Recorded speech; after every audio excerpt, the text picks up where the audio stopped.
It is important to remind homeowners that vinyl siding is a low-maintenance material, not a no-maintenance material.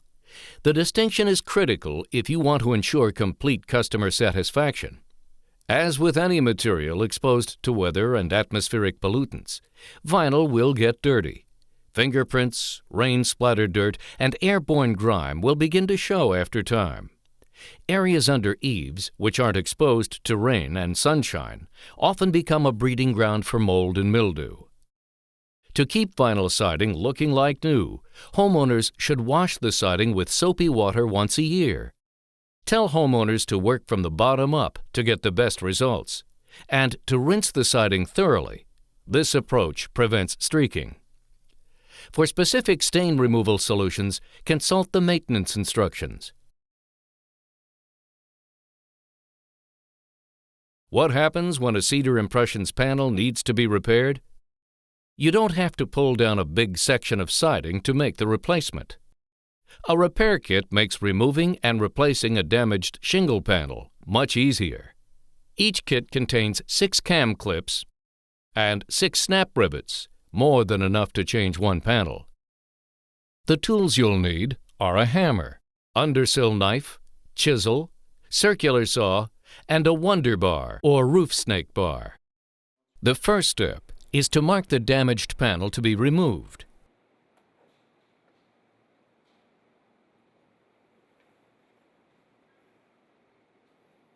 Next, cut a large rectangle out of the damaged panel.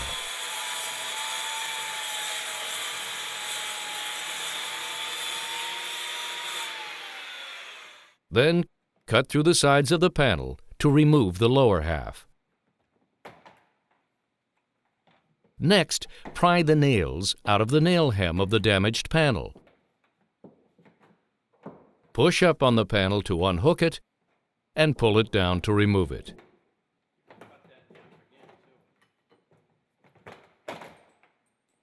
Be sure to tape or replace cut or torn house wrap.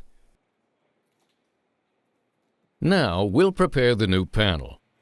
Start by cutting off all of its top locking tabs. Turn the panel over and cut 1/8 inch off the 2 side locking tabs. If you're replacing a half-round panel, at this point, you'll also have to notch the side locking tab on a 45-degree angle. From the back, insert a snap rivet into a nail slot above one of the locking tabs. Place a cam clip over the snap rivet. Push on the back of the button of the snap rivet to secure the clip to the panel. Repeat this step over each locking tab area, except for the tab area below the center pin. The panel is ready to install.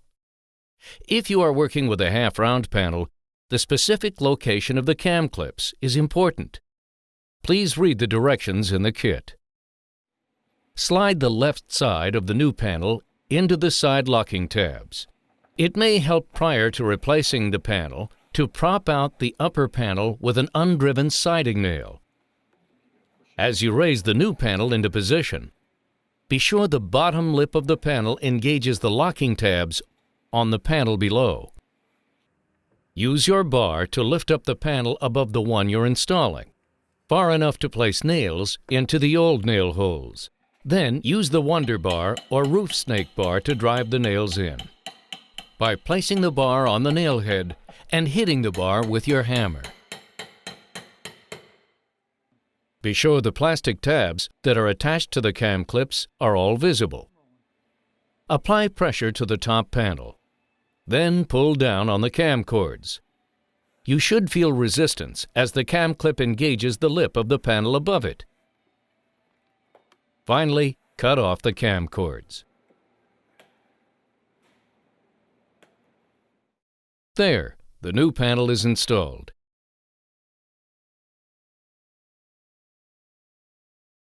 The #1 customer callback problem caused by incorrect installation of vinyl siding panels is oil canning. Oil canning usually becomes apparent in warm weather, when vinyl siding expands. The problem starts when a panel can't move as it is supposed to move. Tight nailing can cause it. Not allowing for expansion when panels are cut may cause it.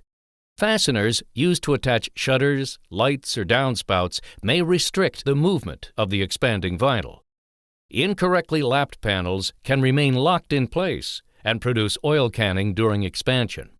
Sometimes it's a utility service entrance or a water spigot that restricts expansion. In some cases, especially with panels under eaves, face nailing a soffit receiving channel causes the problem. The best way to tackle the problem of oil canning is to avoid it. That means that during installation, you must eliminate any potential areas of restriction. Here are some ways you can do that. When attaching fixtures such as shutters, mailboxes, or downspouts, first drill holes in the siding where the fixture will fasten. The holes should be 3 times the diameter of the screws, bolts, or nails used to attach the fixtures. For added protection, caulk the holes before installing. When attaching the fixture, do not over-tighten the fasteners. The rule of thumb is you don't want to anchor the siding in place. It also helps if you use shorter lengths of siding behind fixtures. This minimizes the potential effects of oil canning. Light blocks are the easiest and most convenient way to allow for expansion in light fixtures and outlets. At water spigots and similar openings, cut a large enough hole in the siding to allow room for expansion and contraction. To minimize the effect of expansion, try to use a short length of siding. Once oil canning has occurred or is damaged in some other way, the only remedy is to replace the damaged panel. To do this, you have to unlock the siding course above the panel to be replaced using a zip tool. Pull the nails from the bad panel and remove it.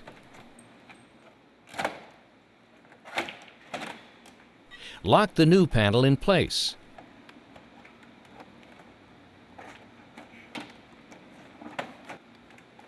Align it carefully and nail it.